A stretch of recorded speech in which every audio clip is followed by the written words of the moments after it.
The story of Dr. Kildare. Whatsoever house I enter, there will I go for the benefit of the sick. Whatsoever things I see or hear concerning the life of men, I will keep silence thereon, counting such things to be held as sacred trust.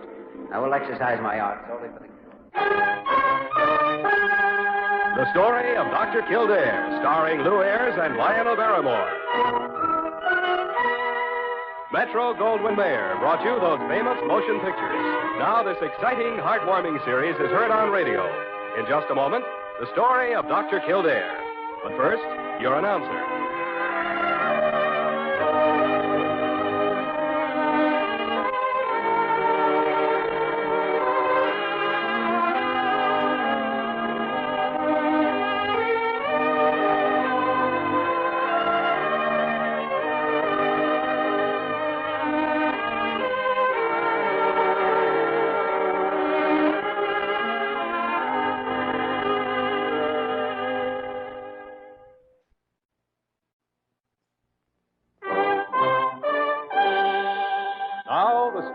Dr. Kildare, starring Lou Ayres as Dr. Kildare and Lionel Barrymore as Dr. Gillespie.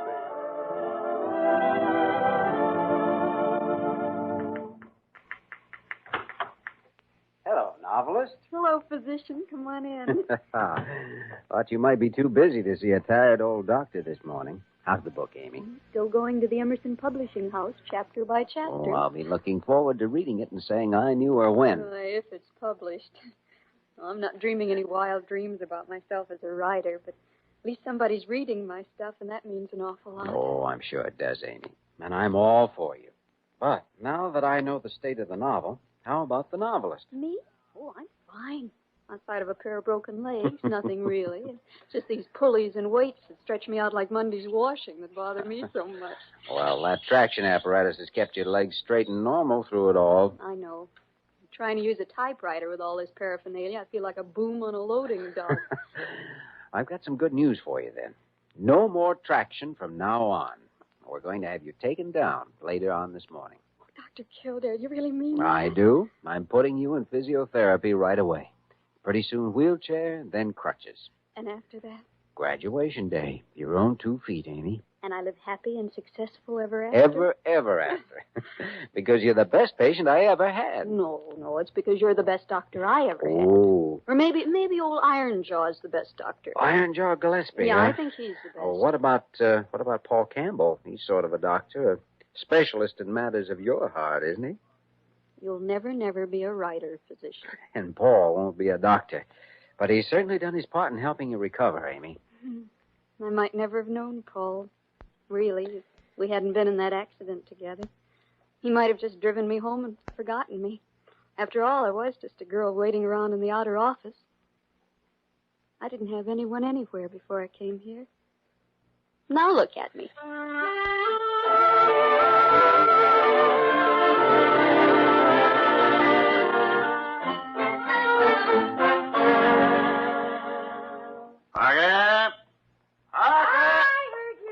Gillespie, I heard you. You don't have to yell at me. I was born with ears. If the truth were known, you appeared on a stump one day and were hatched out by the sun. Why, never in all my life. You certainly never. Where's Dr. Kildare? Across the hall, waiting for you in the x-ray room as planned. As planned? As planned. You said you'd meet him there at 2:30. Well, then why didn't you say so? I just did say so. And I have one more thing to say. I was definitely born at St. Mary's Hospital, Hackensack, New Jersey, November 14th, 1902. 1902. 1902. You mean 1802? Oh. Probably aboard Columbus's flagship. Dr. Gillespie? Jimmy, I'm sorry I kept you waiting. What are these? X-rays on Amy Dickens. Oh, yeah. Well, mending process seems to be advancing nicely. I'd like to have her in a wheelchair by the end of the week, if possible. Aren't you rushing things a bit, Jimmy? I don't think so. She's in a fine state of mind, eager to get on her feet again. Probably to get married. Yeah, I suppose so. Paul Campbell, of course. Of course. Who else comes to see her every day? Jimmy, I've been meaning to speak with you about that. Oh? I know Amy Dickens is your patient, and... Hello.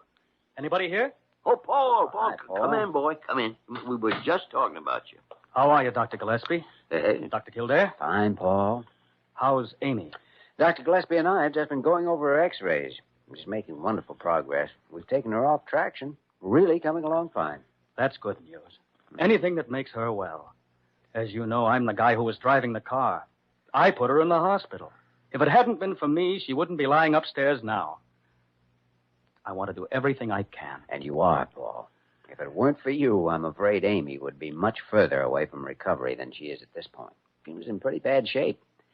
Oh, I understand you've placed a novel. Not exactly. I've given it to my boss, Mr. Emerson. I hope he likes it, although Amy doesn't expect him to buy it and publish it right away. Oh, that's good. A severe disappointment in her life right now could be disastrous. Just getting Mr. Emerson to read it seems to be good enough for Amy. Yeah. It's about all she thinks about, so I'd say her recovery was pretty much in your hands. I'm beginning to realize that, Doctor. Could I see her? Oh, it's a little early in the day for visiting, but I suppose it's all right.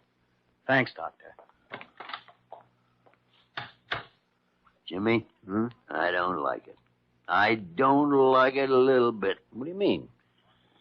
Has it occurred to you that the medical safety of Amy Dickens rests entirely in that young man's hands? He's been a big help to her. I have all the faith in the world in Paul and in Amy's spirit. Oh, so do I. But not in the complications that are the byproducts of love. Or maybe I'm just getting old and fussy. Oh, remember, she was alone and friendless before she knew him. Now she has him and a career to look forward to. I wish all my patients had the same accruements. But his role as a lover and an advisor doesn't make him a doctor. Oh, no. And no matter what her progress, Amy Dickens still requires competent medical treatment. Maybe I should clamp down on her. Whip and saddle type of care. No, don't smile, Jim.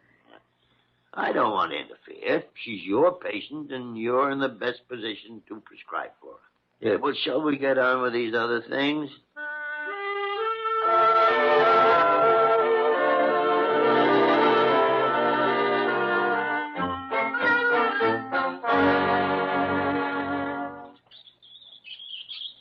Well, I think the ride's over for today, Amy. Here we are, back in your room, safe and sound. How do you feel? Just a little dizzy. Well, you can't expect anything different your first time in a wheelchair. After all, you've been flat on your back for a long time. I certainly don't want to be this weak when I'm downtown talking to Mr. Emerson. After all, what would he think? Hey, whoa, slow down there. What?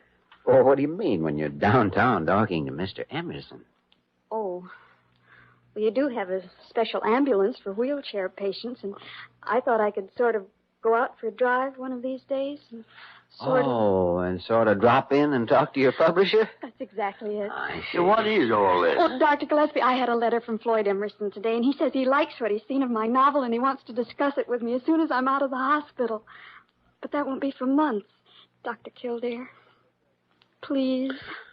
Well, once you get over the dizziness, I don't see why not. The outing might do you some good. Thank you, Doctor, thank you.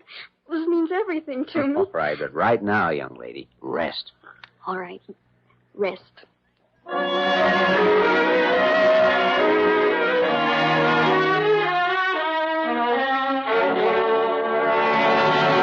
Dr. Gillespie, Dr. Kildare. Oh, I'm glad I found you both together. All right, Paul. Amy just told me you're letting her go downtown in a special ambulance next Yeah, week. that's right. She's going to call on you and Mr. Emerson. You knew he wrote her about her book. Doctor, don't let her do it. Oh, it's medically feasible. She'll be all right. You see, even Dr. Gillespie admits that. I know, but... Okay. What is it, Paul? There's something wrong. Well? Even if she goes down to Mr. Emerson's office, she can't see him. What? I work in his office, and I can't even see him. Paul, what are you trying to say? Well, Mr. Emerson didn't write Amy that letter. Hmm? I wrote it, and I signed his name. Mr. Emerson's never seen any of her work. You mean you've been lying to that girl all these months? I wanted to do everything, anything I could to help her get on her feet. Now, do you realize what you've done? Instead of encouraging her all this time, you've been misleading her. About the book, yes, but not about myself. I love her very much. I thought I'd be able to get the book in Emerson's hands before Amy got out of the hospital. But I can't even get to him now. Oh, I'm a heel of the first water. Dr. Kildare. Yes, Parker. Your nurse just phoned. She wants you right upstairs. It's urgent about Amy Dickens. Thanks, Parker. I'll go right up.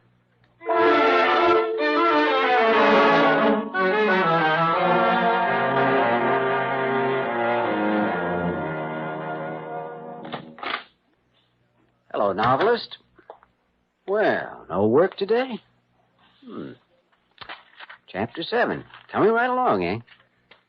I suppose so. You know, my nurse told me something I can hardly believe. She said you refused to stay in your wheelchair today, but you asked to be brought right back to bed. I was in it long enough to make a phone call from Miss Verner's office.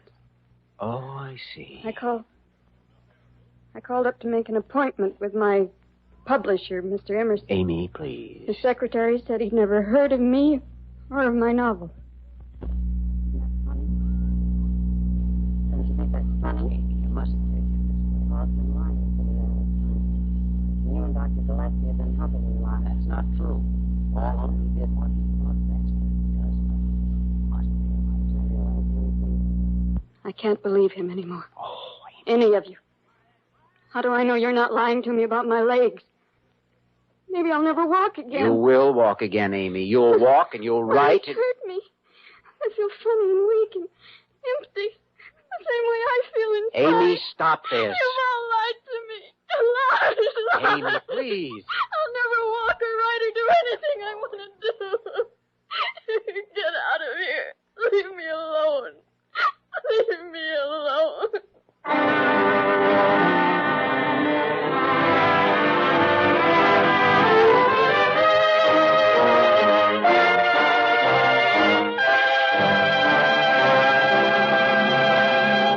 We return to the story of Dr. Kildare in just a moment.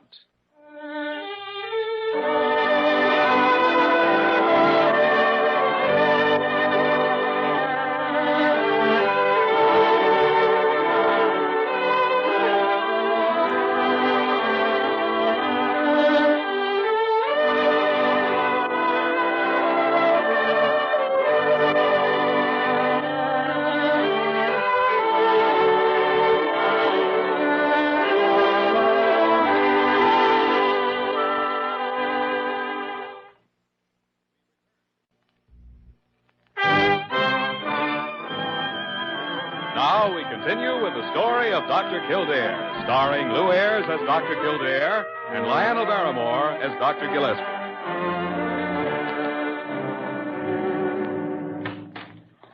Oh, excuse me, Dr. Gillespie. I didn't know you were busy. Come in, Jimmy. Come in. Turn on the lights, please. I was just trying to get a sharper focus on this X-ray light. But I've seen all I need to see. Amy Dickens, eh? Yeah. Oh, what do you think, Doctor? She's getting worse. Notice the increase in muscle atrophy in a single week? Yes, I notice. She won't cooperate. She's just talked herself into not recovering. If only that boy hadn't lied to her. Well, he tried to do what he thought was best, and it backfired, that's all. He feels absolutely miserable over what he's done. He begged for a chance to straighten things out. Truth is the only alternative here. He's got to realize exactly what he's done. And Amy Dickens must be made to realize all of the facts. You can't pamper a patient with rosy pictures of... Come in! Good morning, Dr. Gillespie. Huh. Dr. Kildare. Hi, Paul. I came over as soon as I could get off. I want to go up and see Amy. Oh, well, she doesn't want to see you, Paul. Oh. Well, I guess I can't blame her. She's a very unhappy girl. Doesn't want to see anybody or do anything. She just lies in bed looking at the ceiling.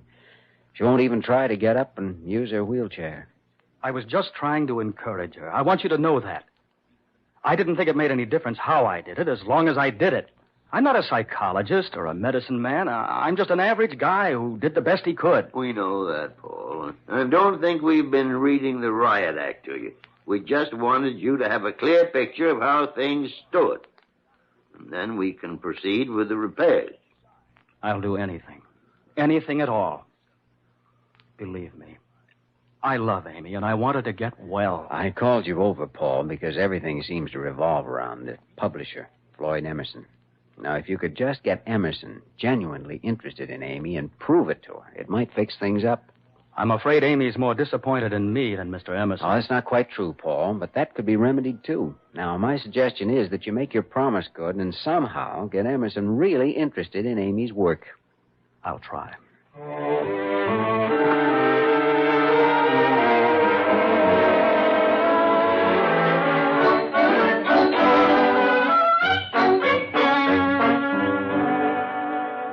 Parker, where's my stethoscope? Why, Dr. Gillespie, you're getting so old you can't see. It's hanging around your neck. Huh?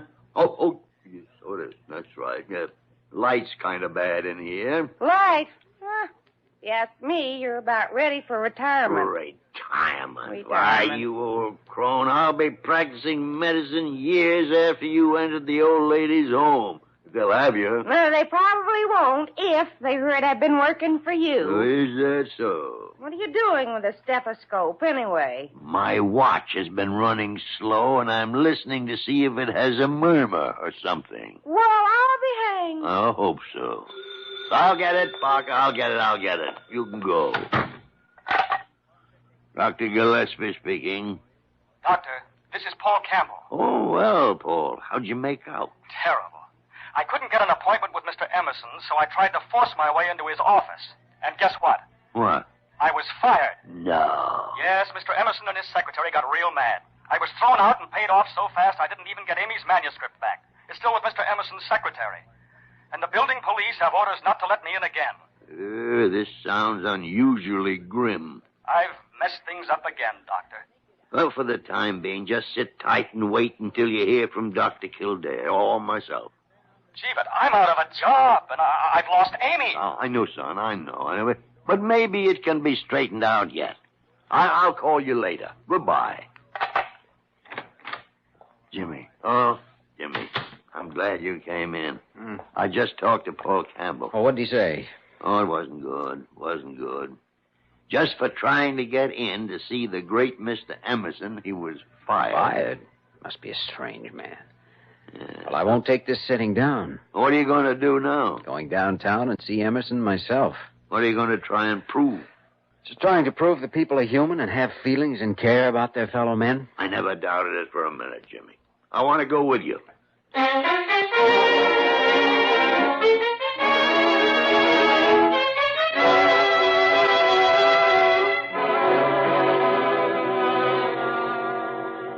My secretary said you told her it was an important matter. You perhaps have a medical book you're interested in publishing. Well, this company publishes only fiction titles. No, Mr. Emerson. We didn't come here with a medical book for you to publish. No? No. To put it quickly, we came to talk about a patient of ours named Amy Dickens. Oh, that.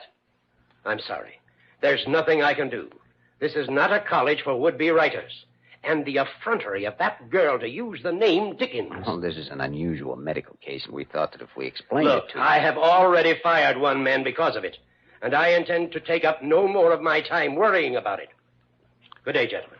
Mr. Emerson, just one word, please. Our schedule is as busy as yours, and we have a young girl who's eager and rich in promise, and we took the time to come down and talk to you about her. Didn't seem to be an unnecessary strain on anybody's time, but perhaps my sense of values is distorted or something. Perhaps if I were more like you, I'd be more successful, whatever that is. But I'd trade a bestseller any day for the warm love of a human being I respect. Shall we go, Dr. Gillespie? Not before I say this. Emerson, if you ever get ill, don't show up at Blair General Hospital, or I'm likely to cut all the meanness out of you, and your life wouldn't be worth living.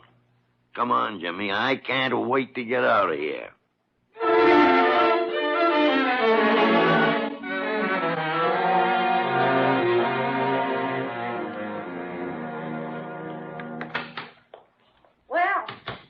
Well, what, Barker? Are you and Dr. Kildare just going to sit around staring at the floor, or are you going to do some work today? Oh, get out of here. Yeah.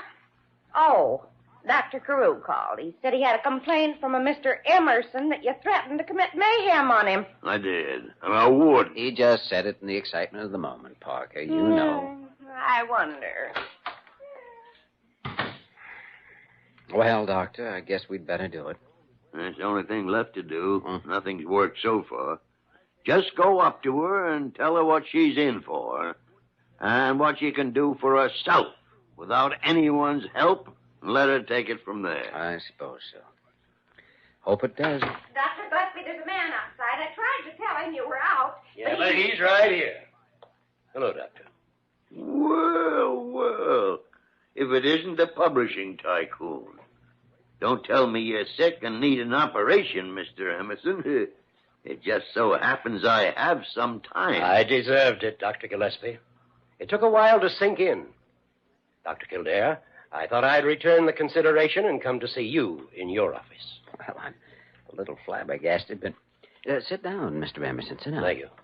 I want you to know that I'm sorry for my performance during your little visit yesterday. It was wrong of me.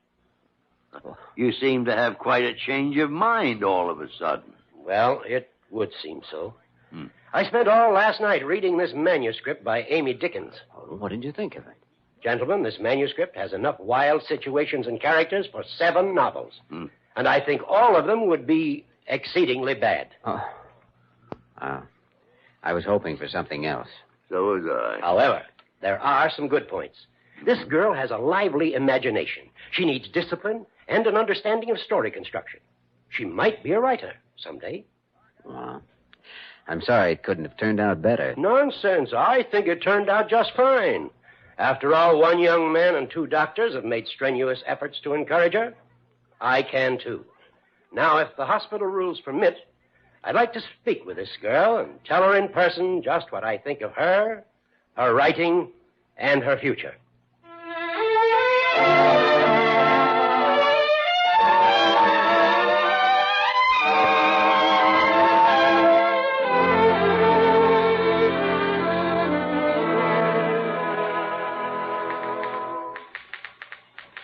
Hello, novelist.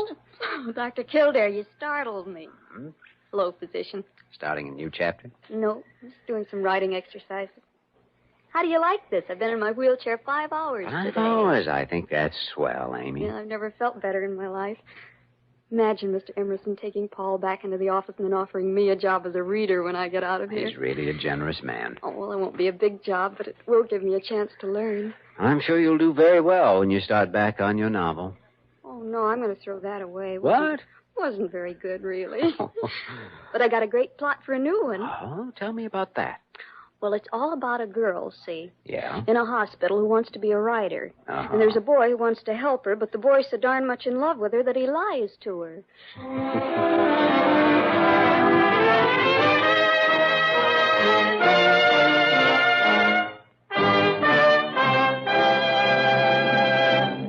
In just a moment, we will return to the story of Dr. Kildare.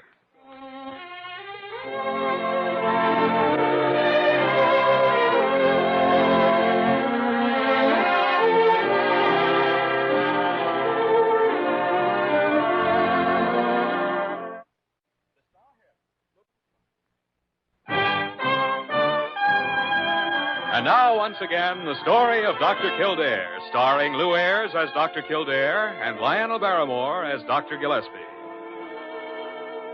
Here you are, Dr. Gillespie, your stomach pills. Stomach pills? I don't want any stomach pills. Take them away. I am going to stand right here until you swallow them. Well, whose harebrained idea was this? Stomach pills. Yours? You prescribed them for yourself this morning. Said your stomach was bothering you. Oh, well, since then I found out that my belt buckle was twisted and digging into me. Oh, I'm not going to fall for a story like that now. Come on, come on. Oh, all right. Water. Oh, what awful tasting. Oh, stop being a baby. I've watched you give out thousands of these. Hey, what's going on in here? Oh, she's been trying to poison me with some green pills. Dr. Kildare, this man is impossible.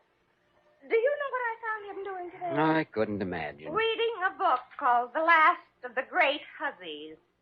You should see the cover. Bradshaw a sailor. Now, Parker, it's a historical novel. History. Yeah, the history of what, I'd like to know. Well, I've been reading the same book myself, Parker. It's not half bad. You? Well, I've heard everything. This is no place for a woman with any breeding. Poor Parker. Oh, I just came from Amy Dickens' room. Ah, what a grand girl she is. Oh, I know. So much courage, good humor, and charm.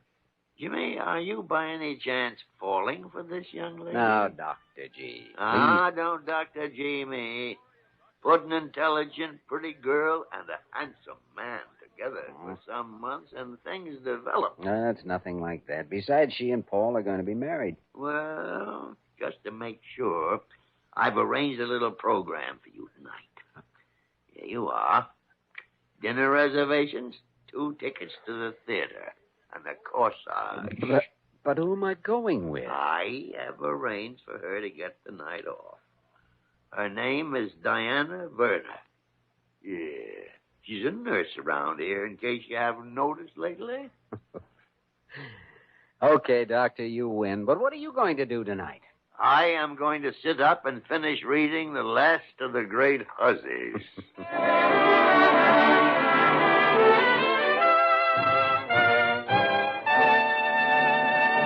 You have just heard the story of Dr. Kildare, starring Lou Ayres and Lionel Barrymore. This program was written by John Michael Hayes and E. Jack Newman and directed by Joe Bigelow. Original music was composed and conducted by Walter Schumann. Supporting cast included Virginia Gregg, William Bakewell, Peggy Weber, and Earl Ross. Dick Joy speaking.